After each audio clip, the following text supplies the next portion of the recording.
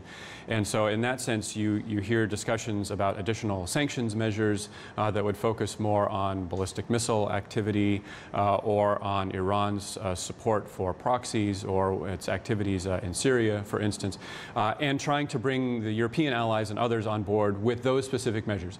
So the deal should be left alone. If Washington backs out of the deal, it's going to be much harder to make progress on those other issues.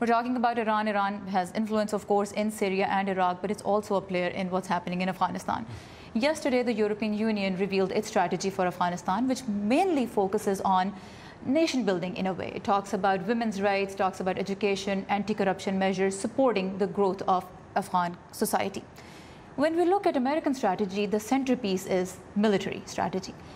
Is this just one more way in which the Europeans are approaching this 16-year-old conflict differently from America, or are these two strategies aimed at complementing each other? I wish I could say that there was some purpose in a complementary approach. I'm not sure that that actually is a good characterization of the process that produced the new Trump administration strategy here, that is indeed focused more on military options and counterterrorism. I think there are differences of views between the European allies and Washington about how to approach this conflict. There are differences of view about the extent to which engagement in a political process, in particular trying to bring the Taliban to the table, should be an integral part of that. These are things that will come back in Washington, I think, but it's going to take some time for the Trump administration to realize that you need a complementary approach. If you could briefly just tell us, is one strategy possibly better than the other? Are the Europeans taking a better way, possibly? You know, I think the consensus in Washington is that there are no good options, and it's impossible to have a good strategy.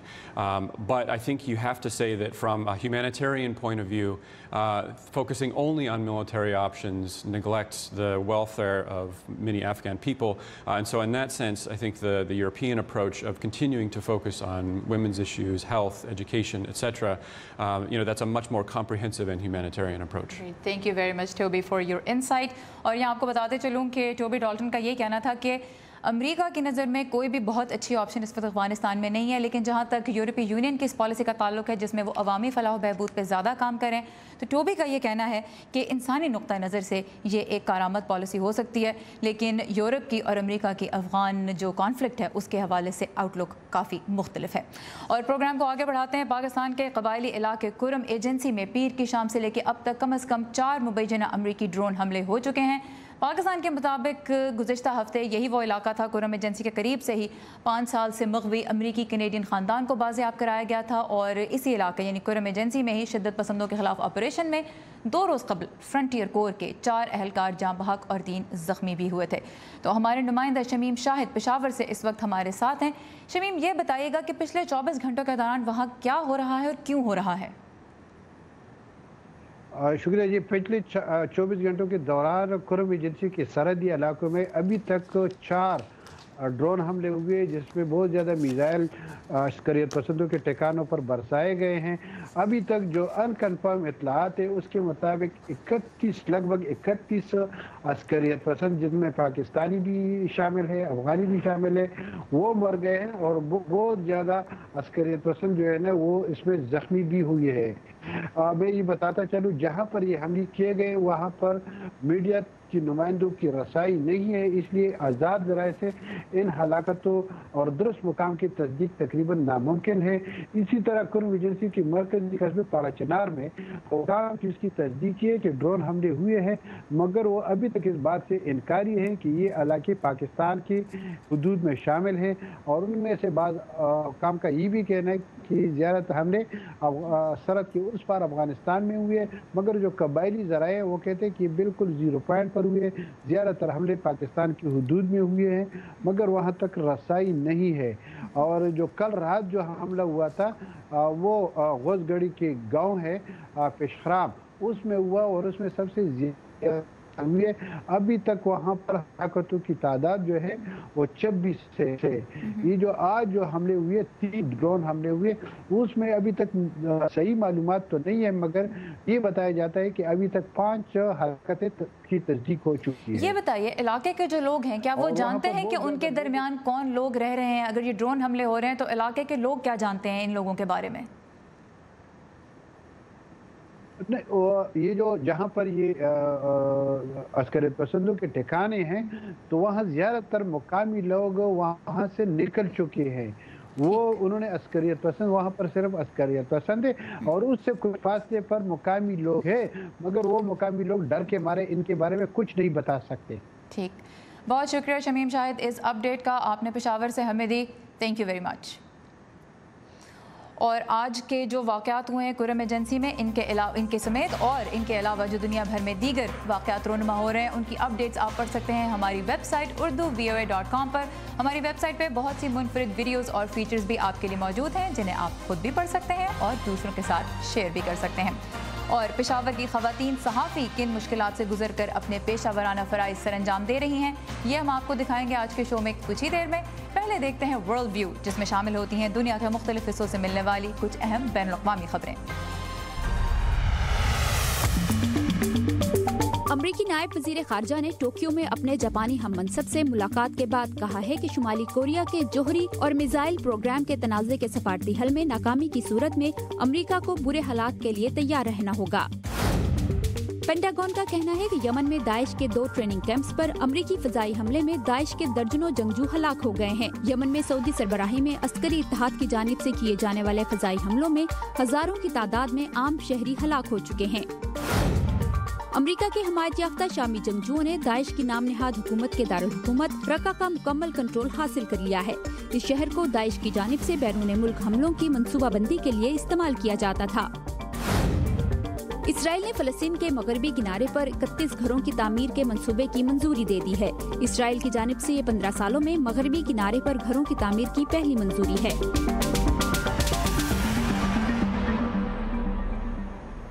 Somalia کے دارالحکومت مقدیشو میں ہفتے کے روز 2 بم حملوں میں ہلاک ہونے والوں کی تعداد 300 سے تجاوز کر گئی ہے. ملک کی تاریخ کے بدترین دہشت گرد حملے کے بعد قوم 3 روز کا سوگ منا رہی ہے. حملے میں 400 سے زیادہ افراد زخمی بھی ہوئے ہیں جن میں وائس آف امریکہ کے صحافی عبدالقادر محمد عبداللہ بھی شامل ہیں. ترکی نے بذریعہ ہوائی جہاز 35 زخمیوں کو علاج کے لیے انقرہ روانہ کیا ہے. ترکی صومالیہ کا اہم حلیف ہے جس نے مقدیشو میں حال ہی میں ایک فوجی اڈہ بھی قائم کیا ہے. اور دنیا کے کئی ملکوں میں صحافی اپنی جان خطرے میں ڈال کر پیشہ ورانہ ذمہ داریاں نبھا رہے ہیں. پاکستان میں اس سال اب تک 3 صحافی قتل ہو چکے ہیں جبکہ کچھ دوسرے نامعلوم افراد کی دھمکیوں اور پوچھ گچھ کا سامنا کر چکے ہیں. اتوار کے روز غیر ملکی نشریاتی ادارے مشال ریڈیو کے صحافی شاہ نواز ترگزئی کو ضلع چارسدہ کے علاقے شب قدر میں صحافیوں کے ایک مرکز سے اغوا کیا گیا جبکہ قبائلی علاقے سے ہی تعلق رکھنے والے ایک اور سینئر صحافی اسلام گل آفریدی اسلام آباد سے پشاور آتے ہوئے لاپتہ ہو گئے تھے. دونوں صحافی پیر کو گھر واپس پہنچ گئے لیکن ان کے علاوہ سوات یونیورسٹی میں زیر تعلیم نوجوان صحافی جنید ابراہیم کا خاندان اب بھی ان کا منتظر ہے. تو ایسا ماحول جس میں مرد صحافیوں کے لیے کام کرنا آسان نہیں اس میں خواتین کو کن مسائل کا سامنا کرنا پڑتا ہے اور آگے نکلنے کا حوصلہ انہیں کیسے ملتا ہے اس بارے میں دیکھتے ہیں پشاور سے عمر فاروق کی یہ رپورٹ. زینت بی بی گزشتہ 7 سال سے ریڈیو صحافت سے وابستہ ہے. اس وقت وہ پشاور میں قائم پختونخوا ریڈیو سے نفسیاتی صحت پر ایک پروگرام کر رہی ہیں. زینت بی بی کا کہنا ہے کہ پشاور میں صحافت کے شعبے سے منسلک رہنا گو کہ آسان نہیں مگر انہوں نے اس کا انتخاب خوب سوچ سمجھ کر کیا ہے. جب آپ کوریج کے لیے جاتے ہیں تو آپ کو روڈز پہ بھی جانا پڑے گا, آپ کو مختلف قسم کی اسٹرائکس وغیرہ بھی کور کرنی پڑیں گی, آپ کو کہیں پہ بم ایکسپلوژن ہوا ہے اس طرح کے ایونٹس کو بھی کور کرنا پڑتا ہے. تو اس میں خواتین کے لیے تھوڑا سا ایک تو ہراسمنٹ کا مسئلہ ہو جاتا ہے کہ جب وہ روڈ پہ جا رہی ہوتی ہیں کوریج کے لیے تو لوگ ان پہ مختلف قسم کے کمنٹس پاس کرتے ہیں, ان پہ ان کا مذاق اڑاتے ہیں اور مختلف قسم کے مسئلے ان کو پیش آتے ہیں. نادیہ خان کا تعلق وزیرستان ایجنسی سے ہے. وہ گزشتہ 5 سالوں سے مختلف اخبارات اور ریڈیوز میں مردوں کے ساتھ صحافتی خدمات سر انجام دے رہی ہیں. کئی خواتین کو شکایت ہے کہ میڈیا آرگنائزیشنز میں ان کے ساتھ ہمیشہ مساوی رویہ اختیار نہیں کیا جاتا بلکہ انہیں مخصوص فیلڈ پر ہی کام کرنے تک محدود رکھا جاتا ہے. دیکھیے ٹیررزم ایک ہارڈ کور بیٹ ہے اور یہ ہمارے جو ایڈیٹرز ہیں یا ہمارے جو بیورو چیفز ہیں یا جو ہمارے اداروں کے ہائی اپس ہیں تو ان کی یہ کوشش ہوتی ہے کہ اس طرح کے بیٹس ہیں تو وہ میلز کو زیادہ دیا کریں کیونکہ وہ یہ سمجھتے ہیں کہ شاید فیمیلز کی اتنی ایکسپرٹیز اس کے اوپر نہیں ہے یا ان کے پاس شاید اتنا نالج نہیں ہے یا وہ اتنی کریجس انف نہیں ہے کہ وہ فیلڈ جا کے ان ایشوز کو کور کریں. ایک اندازے کے مطابق پشاور میں قریب 25 خواتین میڈیا انڈسٹری میں کام کرتی ہیں. دہشت گردی سے متاثرہ شہر میں خواتین صحافیوں کو اکثر دھمکیاں بھی ملتی رہتی ہیں.